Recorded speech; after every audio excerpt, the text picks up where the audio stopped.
What's up everyone, Blade here, and welcome back to another video of 7 Deadly Sins Origins. So today's video, guys, we're going to be going ahead and telling you everything you need to know about the game when it does come down to anything like the gacha system, the launch rewards, weapons, multiplayer, you name it, I got it.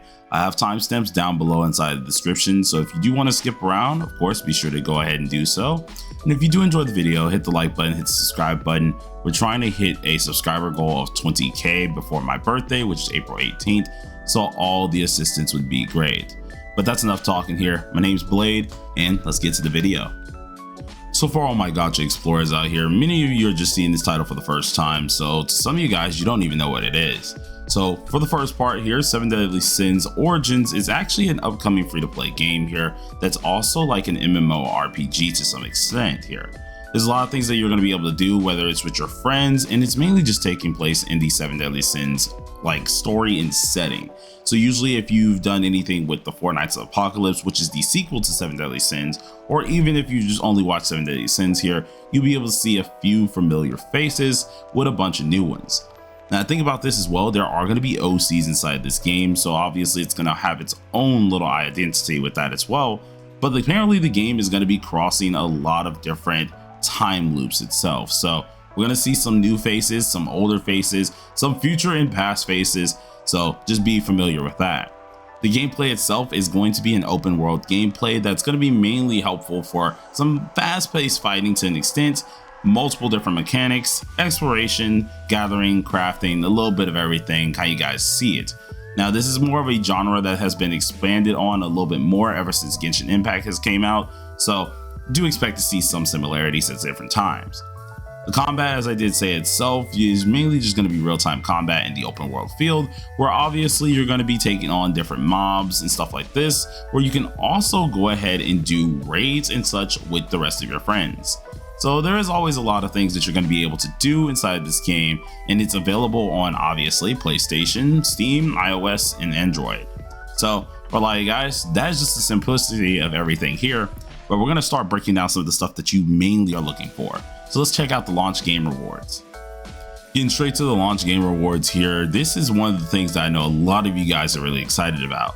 Good part about this was announced yesterday inside of the Korean live stream as well as the JP live stream, where we're going to be getting the SSR Gila as our first character, her signature weapon, an SSR weapon chest, which allows us to pick any weapon that we do want, of course, a black bear mount, meaning we're going to be able to ride around the world anytime we want to, 10 limited pools, 60 standard pools, with a couple other pool currency, which is about 4,300 star fragments. Now the pool currency is around like 300 pools, or at least 300 currency to get at least one whole pool. So we get about at least 14 whole pools in general out of this, which is pretty darn nice. So it's about a multi and 4 just singles. So multi and some change. To be honest, I think this is amazing to have here, and that's going to be on the launch rewards. And I'm going to actually add in the pre-registration rewards as well. For some of you guys who did not know, we are going to be getting an SR Tiare, which is one of King's daughters as well. If you guys don't know who King is, you got to read up on that because I swear, freaking awesome. But then we have an SR weapon that's going to be her Sky Dual Blades. And then we have the 10 standard pools that we also get. So overall, we get about like 70 standard pools, 10 limited pools, and about a multi and a half for at least the star fragments that we do get. Pretty darn good with some extra goodies along the side, and obviously there's some other events that we're going to talk about later in the video. Let's go ahead and go to our next talk here, which is going to be the gacha system. Luckily, the gacha system in this game isn't all too bad. Honestly, I expected a little bit worse than this. We haven't seen the rates, of course, so it could still be terrible, but for now, with the information I do have, it sounds pretty darn decent.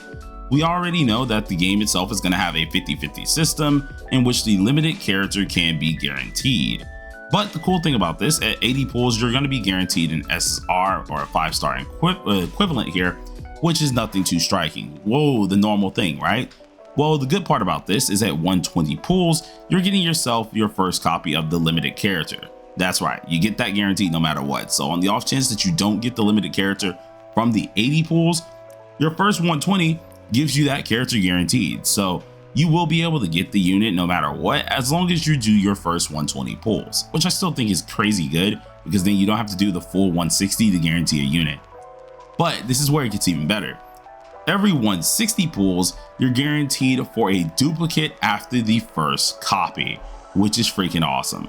So if you're a person who's whaling out here, every 160, you're definitely getting that unit no matter what.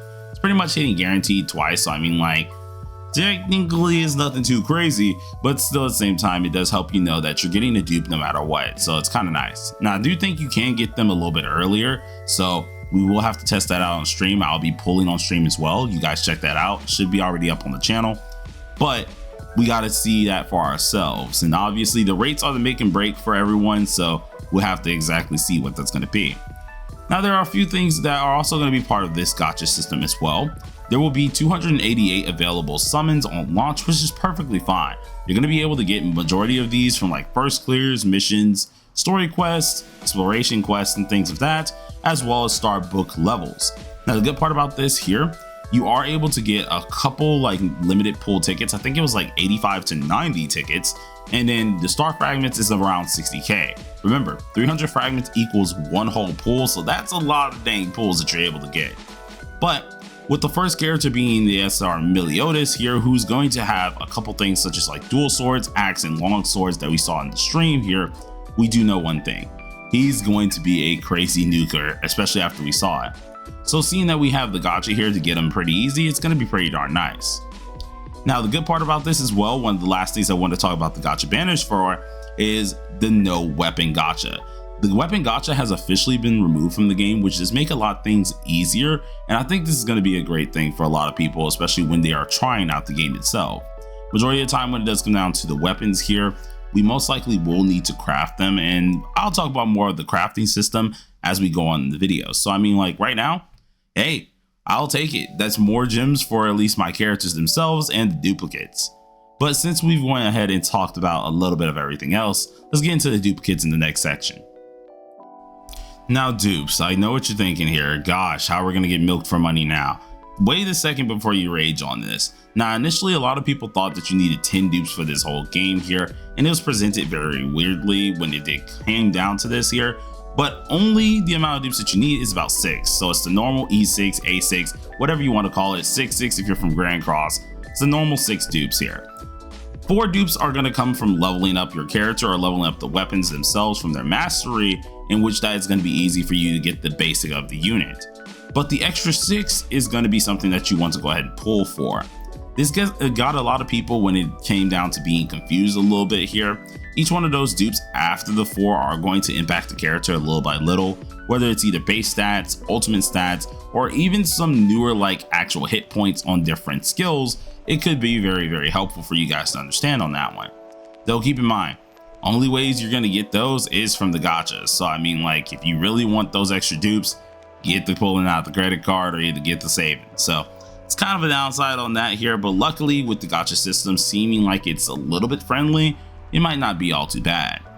But that's at the start of this right now that we do know. Let's go ahead and go to our second section or our next section here, which is going to be the weaponry section. Now weapons, as I did say earlier, I wanted to cover this later in the video, and it's about that time.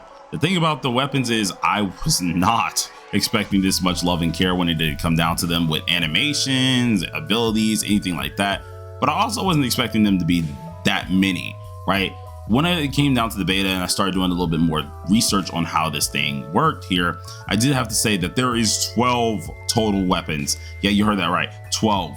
So remember, each character is going to wield about 3 weapons themselves here, and they could be a variety of different weapons depending on their kit. But there's 12 different ones, one of them being a wand, the other being an axe, another being a shield, another being a book, one being a staff, one being dual swords, cudgels, or just nunchucks is what I end up calling them, long swords, gauntlets, great swords, a rapier, and lastly, a lance. All of these weapons are going to be insane, right?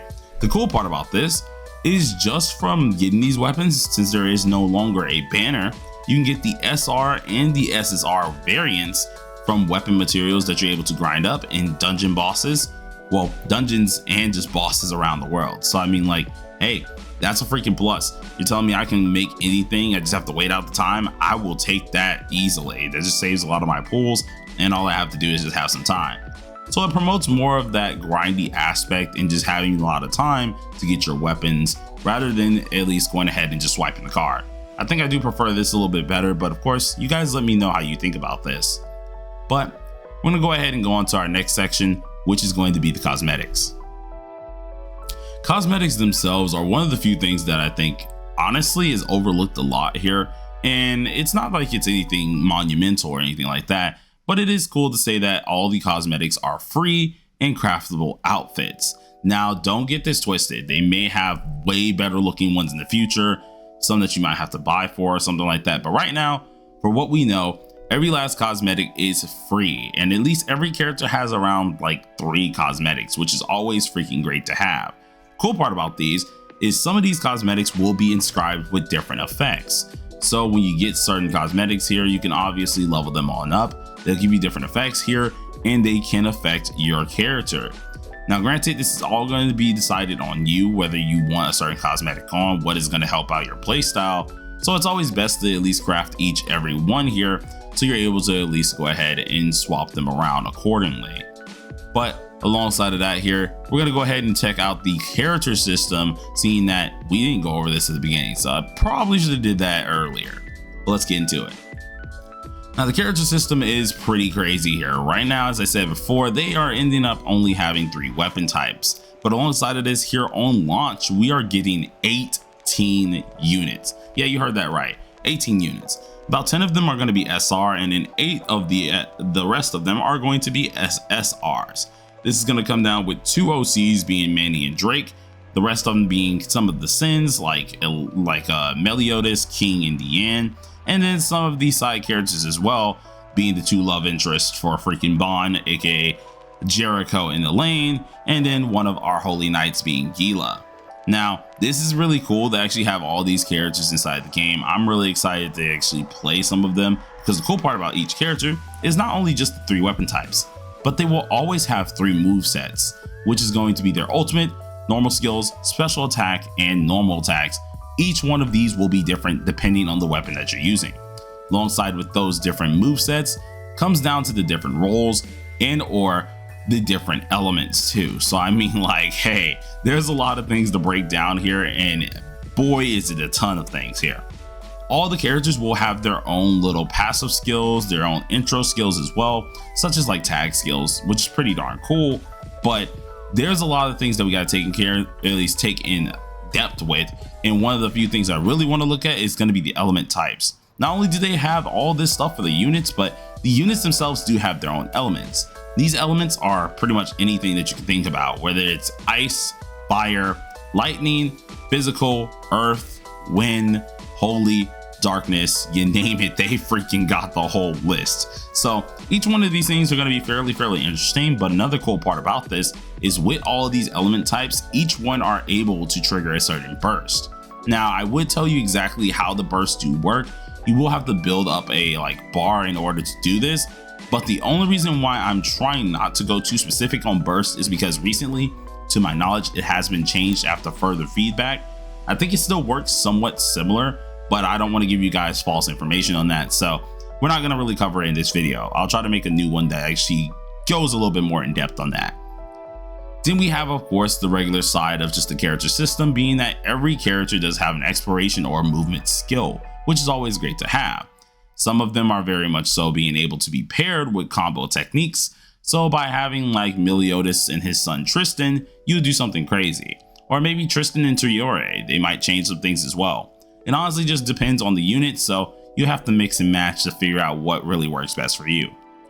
But now that we've talked about this here, let's go ahead and talk a little bit more about the multiplayer aspects.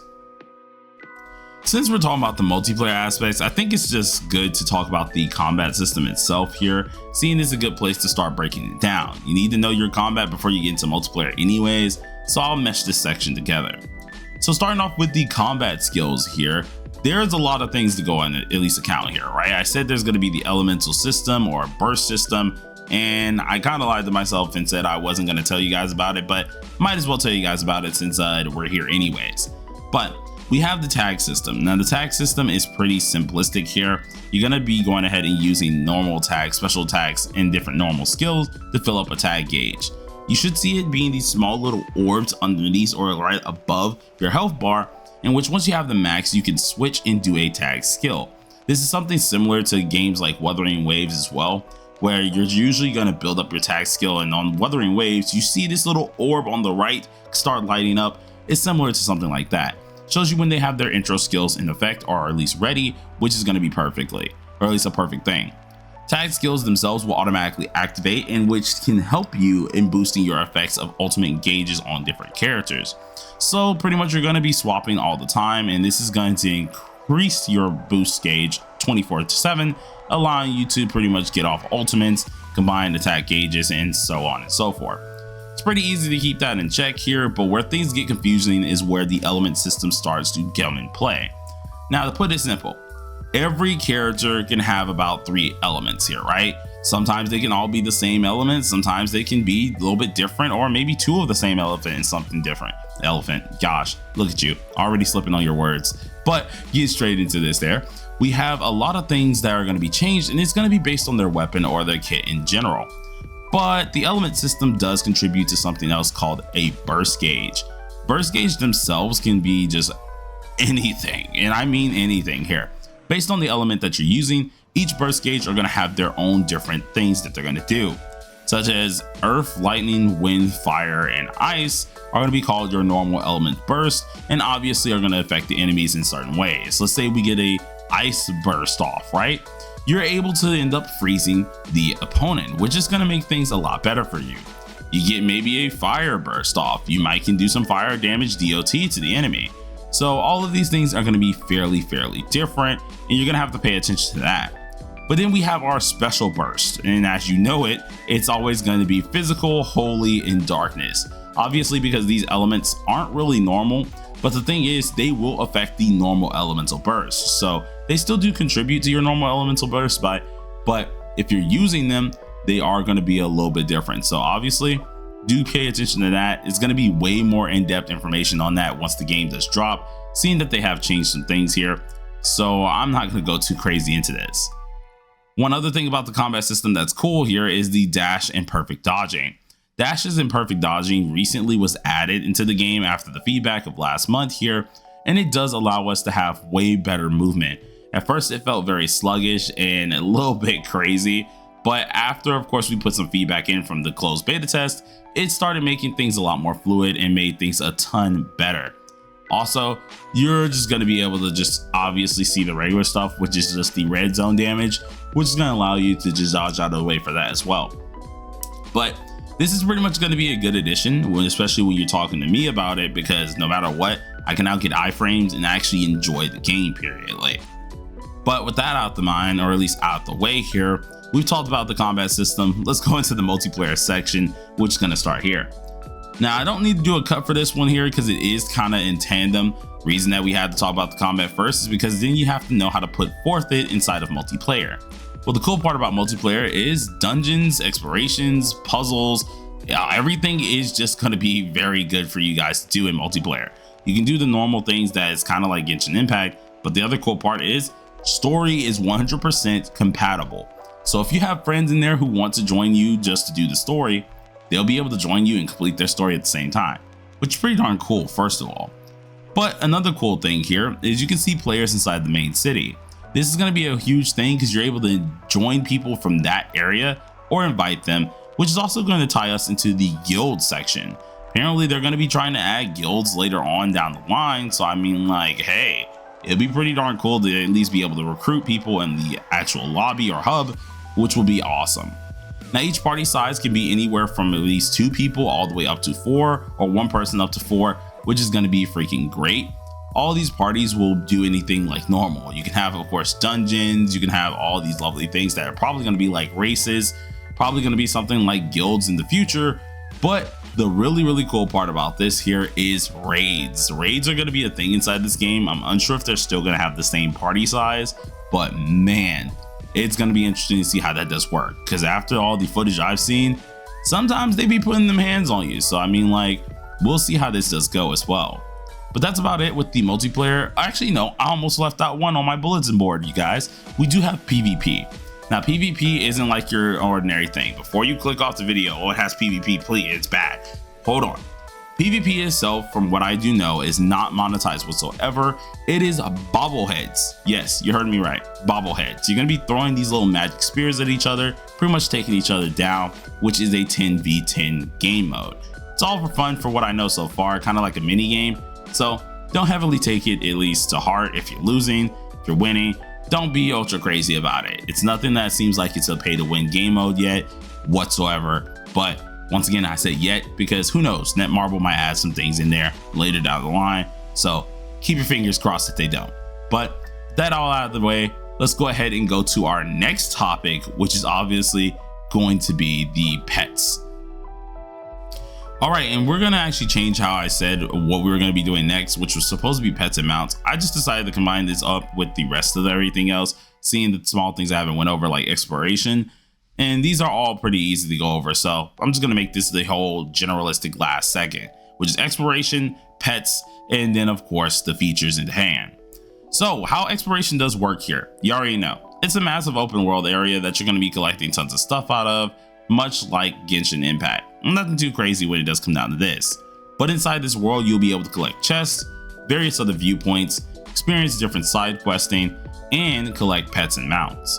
The way that you go about pets and mounts was something I was actually unfamiliar with, and I had to ask a friend of mine at first, and all they said was that you're gonna be able to grind up these things. You're not automatically gonna be able to get these pets and mounts here. They're obviously gonna have their own prerequisites here, but they can range anywhere from a flying mount, a ground mount slash pet, or even a normal companion that just travels alongside of you.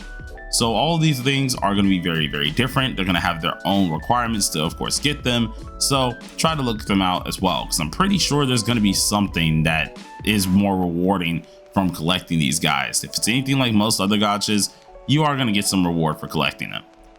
But alongside of this here with the exploration features, there are a few things that are going to be alongside of this. We talked about some transversal features, and this is nothing else different when it does come down to exploration. There's obviously going to be, of course, fishing, boat travel, mini games, dungeon raids, different gear crafting around the world, and then flying. So all this stuff is just extra things that you're able to, of course, do here. If there is more different features that are like around there, someone let me know down below, because I am doing a lot of this information digging myself and checking a lot of videos. I haven't found anything other than those yet, so do let me know if I left something out there. But with that all out of the way here, I do have to say this is probably the end of the video. This was amazing to freaking do, and man, it has me stoked more than ever. Took a little bit of a while to do this here. I think it was maybe 15 to 30 minutes. I think this was my original standpoint, so we'll see how this does go. But hopefully you guys learned a lot more about this game as well. I look forward to seeing all of you guys inside of the stream, so if you guys do want to, of course, partake in that, be sure to have my noties on when the stream does go up. And of course, hit that like button, hit the subscribe button, share it around, leave a comment if you do enjoy it. It really does help me out quite a lot. But see you guys later.